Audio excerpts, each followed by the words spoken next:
Imitons Saint Joseph.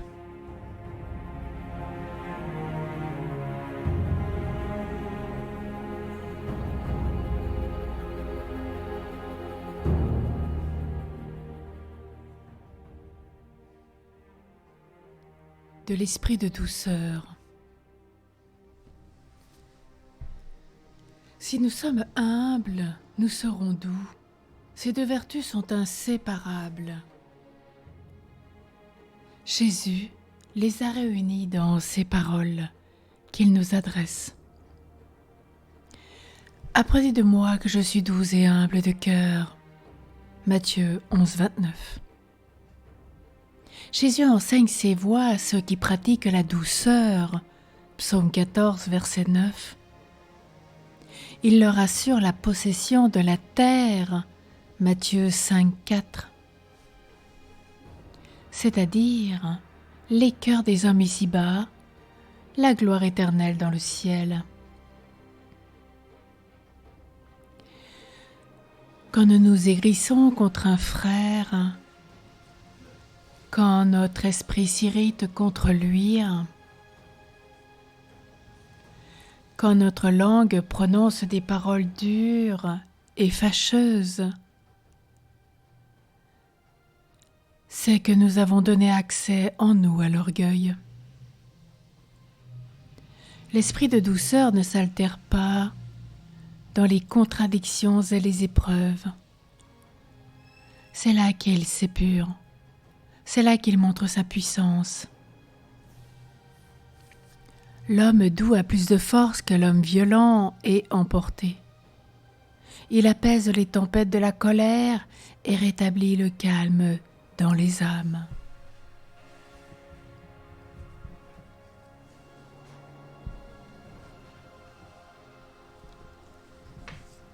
L'esprit de douceur porte à la piété, parce qu'il conserve le recueillement et la paix. Jésus aime à parler à l'âme paisible. Il n'habite pas dans le tumulte et l'agitation. Livre des Rois, chapitre 19, verset 11. Formons-nous à la douceur, et pour ça, ayons de bas sentiments de nous-mêmes, ne nous estimons pas au-dessus de qui que ce soit. Dans tous les devoirs de la vie, dans tous nos rapports avec nos frères, ne cherchons pas à dominer, ni à imposer notre opinion, mais sachons supporter, alléger, adoucir. La douceur est un parfum qui embaume tout ce qui l'approche. C'est une simple et modeste parure qui fait ressortir les charmes des autres vertus. Elle leur enlève ce qu'elles pourraient avoir quelquefois de trop austère. Elle les fait aimer et porte tous les cœurs à les pratiquer. Parons notre âme de cette aimable vertu. Nous éviterons nous-mêmes bien des fautes. Et nous en ferons éviter un grand nombre à tous ceux qui nous entourent.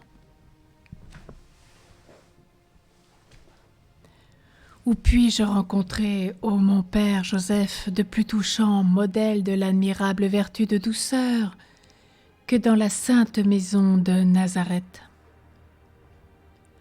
Là se trouve réuni Jésus, le divin agneau, Marie, la céleste colombe, et vous, l'homme doux et pacifique, par excellence. Jamais le plus léger nuage n'est venu troubler la paix et la tranquillité de cette humble demeure que les anges enviaient à la terre. Jamais une parole indiscrète, jamais un mouvement de vivacité, jamais un moment d'agitation et de trouble. Quel contraste avec ma manière de vivre habituelle, avec mon empressement, mes murmures, mon exigence, ma susceptibilité, mes impatiences, mes jugements. Que de fois dans le court espace d'une journée je m'expose à blesser le prochain par des manières rudes, par un ton hautain, par une excessive opiniâtreté. Et puis le trouble entre dans le cœur. Le découragement s'empare de nous. Nous nous supportons avec peine à cause de toutes nos imperfections et de toutes nos faiblesses. Et tout cela vient du fond d'orgueil qui domine en nous. Ô Saint Joseph, obtiens-moi les saintes vertus de douceur et d'humilité qui ont embrayé en toi. Je suis un de tes enfants et mon désir le plus ardent est de me rendre semblable à toi, que j'ai choisi à toujours pour mon Père et maître de vie spirituelle, mon protecteur et mon modèle.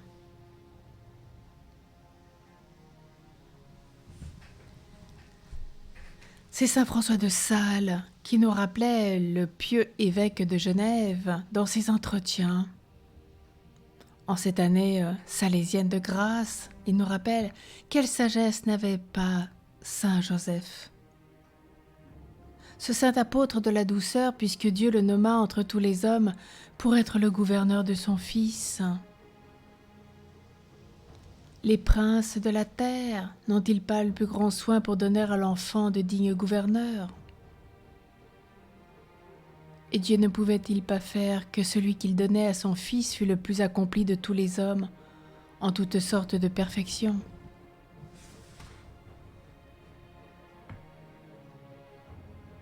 Il est bien aussi de sainte Brigitte de Suède.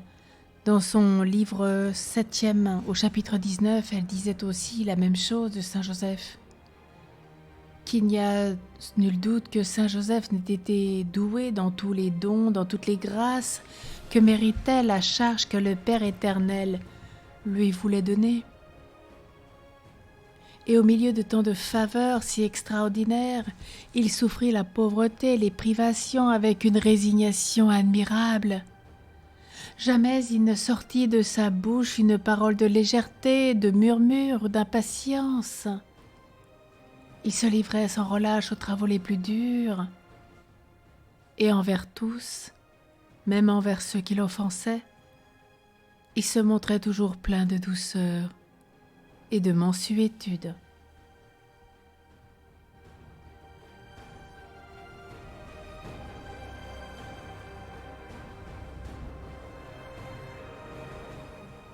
Appliquons-nous en ce jour à ne parler au prochain qu'avec douceur.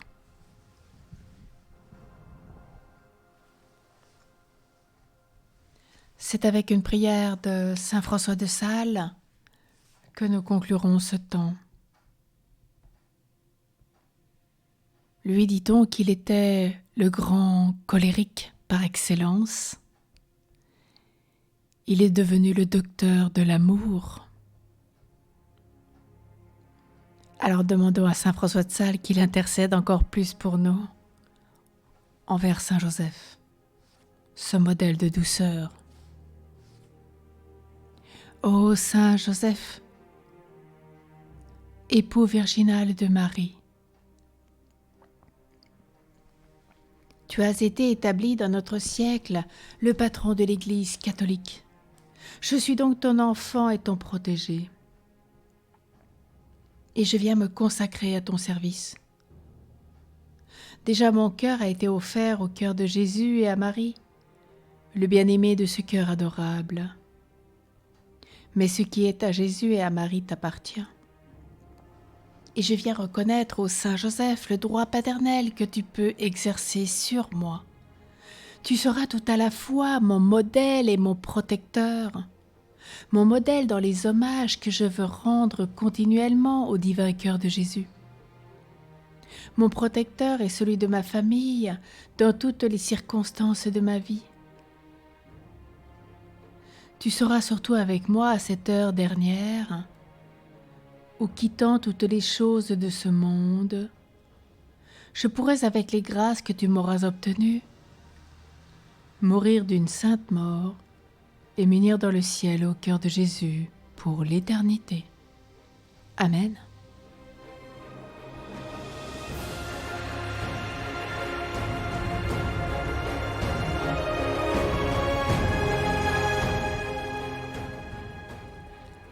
Saint Joseph, modèle de douceur, prie pour nous.